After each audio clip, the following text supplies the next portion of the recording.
So given that it is the 1st of April today, I decided I'm not going to do any vids on articles that are present out there at the moment because, hey, they'll be saying, hey Scott, it is April the 1st. So what I've decided is, well, bear with me. Yesterday I did a video with the title Immunity Passports Could Speed Up Return to Work After COVID-19. And in that video, I was saying, from what I'm seeing, from what I'm reading, we could be looking at mandatory, ongoing, forever vaccinations. Now, most people that come to my site are fairly clued up themselves. Pretty clued up. Many of them very clued up. So I didn't get a lot of opposition. Not that I was looking for it, but there's many people out there you cannot convince at all. They need to hear it from the very people doing it before the penny even begins to drop. So hey, just for those people, I have to thank somebody called Only Observer. I haven't subscribed. I found this, I think, somewhere through Facebook, but I'll leave you a link to this underneath the vid. But let me play you some of this. Check this out. What does Bill Gates want?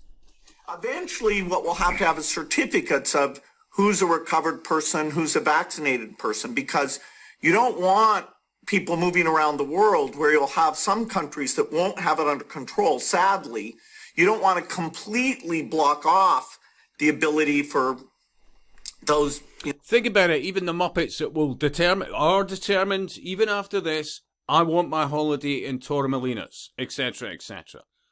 Oh, they'll be queuing up for this. Of course they will. Because after all, vaccines are good. Ah, dear God. People to go there and come back and move around. Okay, I'm going to play that again, guys. Listen to this. He's suggesting we need to have certificates for people who have recovered or been vaccinated. Now, think about that in the implementation of work, if anybody actually gets back to doing so. Is allowed to get back to doing so. Yeah. Other than the, God bless those NHS staff. Yeah. And I'll get to that shortly. But there'll be lots of people just now who feel, well, superior to others. Because, hey, they're at the forefront and we're all stakeholders. This is communism, collectivism by the back door. Long planned for. Long planned for. So you're going to have these special privileges situation, all connected with obviously the chip under the skin, which will be happening. Yeah? It's crucial in their plans. How many people are going to jump to this because, hey, they'll feel special? My hand manages to get me more places than yours does. I mean, you could go on about this for hours, and I'm not even giving it justice. You know this. But let's play on.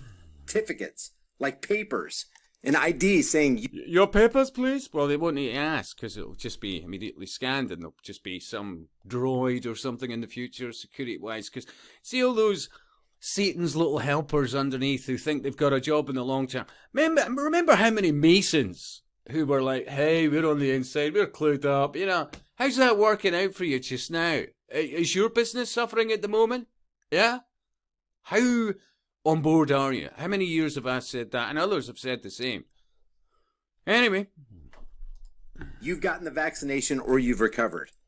Eventually, what we'll have is certificates of who's a recovered person, who's a vaccinated person, because you don't want people moving around the world where you'll have... And not just around the world, think about this. This will be regional as well, of course. Regional. Have some countries... As I've said, you won't be allowed on certain transportation buses. I mean, they demonize you out your car and then say, oh, I'm sorry, you haven't got a vaccination, you haven't got that chip under your skin, you're not getting on that bus, train, plane, whatever else. Oh, yeah. Oh, I'm sorry, you're not allowed to shop there. You haven't been certified. That won't have it under control. Sadly, you don't want to completely block off the ability for those, people to go there and come back. Very good point. Digital ID Alliance. There's the URL. Anyway, I'll leave you a link to that. I'll also leave you a link to Lord Sumption Explains National Overreaction to Coronavirus. I actually thought it was pretty good. I even gave it a thumbs up. I'll put that underneath the vid. Well worth your time watching. James Corbett, God bless his cotton socks. He's been knocking it out the park lately. I have to confess, I mean, I knew of Mr. Corbett many years ago. He's been on the scene a long time himself. And he's done some fine work. But I hadn't looked at his stuff for months and months and months. But a couple of people shared links. And I have to say, he's knocked out the park lately. He really has. One, what's up with the Italian mortality rate? Questions for Corbyn. I'll leave you a link to that. It's must watch. I definitely think so. And this one, I thought, the totally spontaneous health worker balcony applause phenomenon. Yeah. Well worth your time watching that alone. And watch it right through. Because he's not demonising people in places like, for example, the NHS or other similar organisations around the world. But what he is saying is they're being set up for a fall, essentially. Just like the military were on the days, months and years after 9/11, where they were seen as all gods and then just left by the wayside when they were no longer useful in the big long-term scheme of things. And look at the rate of suicides amongst the military. Please watch that if you're involved in any health services around the world. Please watch this. It's well worth your time. And keep an open mind. Anyway, I think I've done what I've needed to do today. You've been great company. Look after yourselves. And I'll speak to you soon.